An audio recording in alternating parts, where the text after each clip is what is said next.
Bonjour à tous.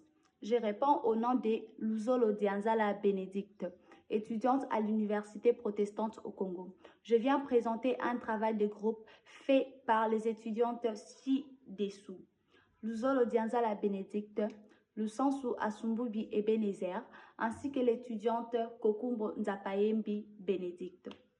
Dans le cadre de notre cours des méthodes et techniques de négociation, il nous a été demandé de traiter ou encore de répondre à ces trois derniers sujets. 1.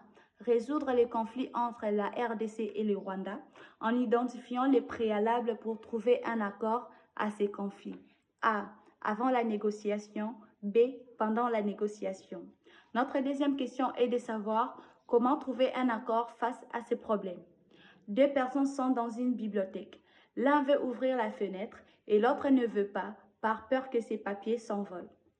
Et enfin, notre troisième question qui est de montrer quel est le meilleur processus pour attirer l'attention de quelqu'un par nos dires.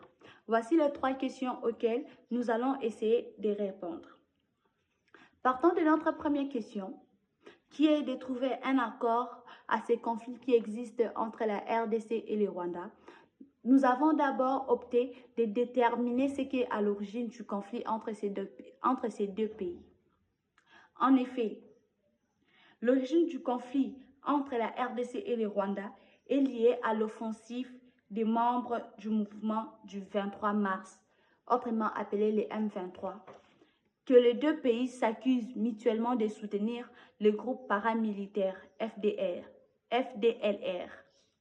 Le Congo et le Rwanda nient soutenir respectivement les M23 et les FDLR.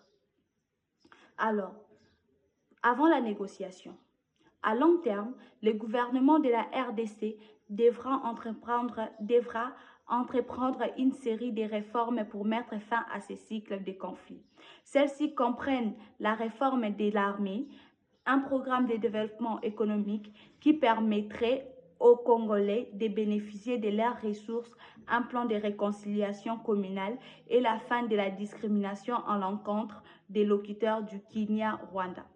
Pour que tout cela puisse se faire, il faudrait que les voisins arrêtent de les déstabiliser.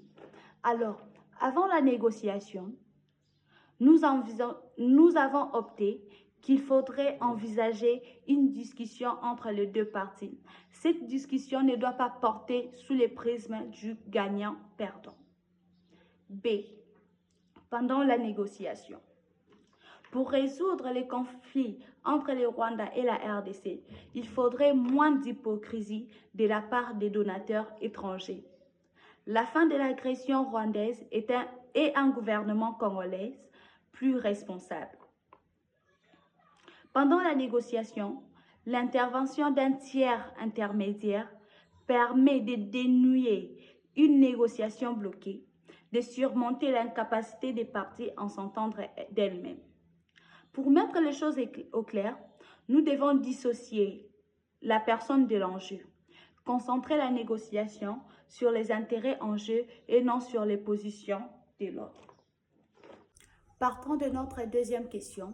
Ici, il est question de deux personnes qui sont en désaccord. Premièrement, d'un côté, il y a celui qui veut ouvrir la fenêtre et d'un autre côté, l'autre ne veut pas de peur que ses papiers s'envolent.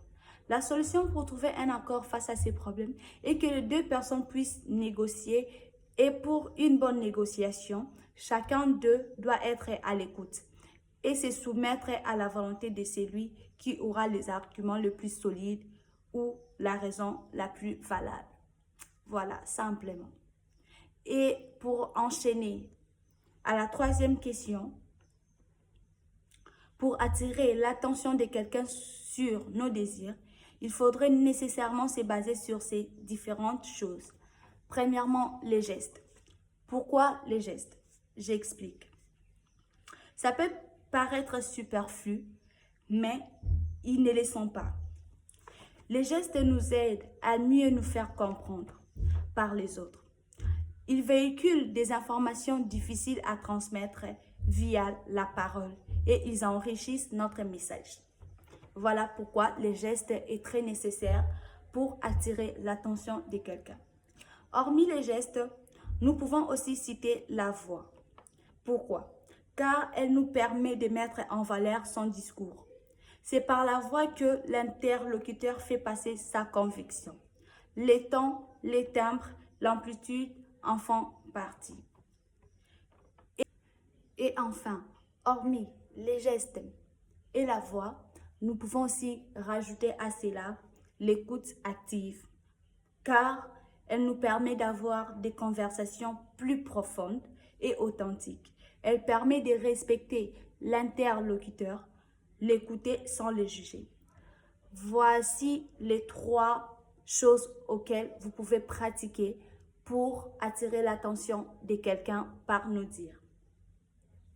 Voilà, nous sommes arrivés à la fin de notre partage et ce fut un honneur d'avoir échangé avec vous nos connaissances sur ces 3 sujets et nous espérons avoir apporté quelque chose de positif.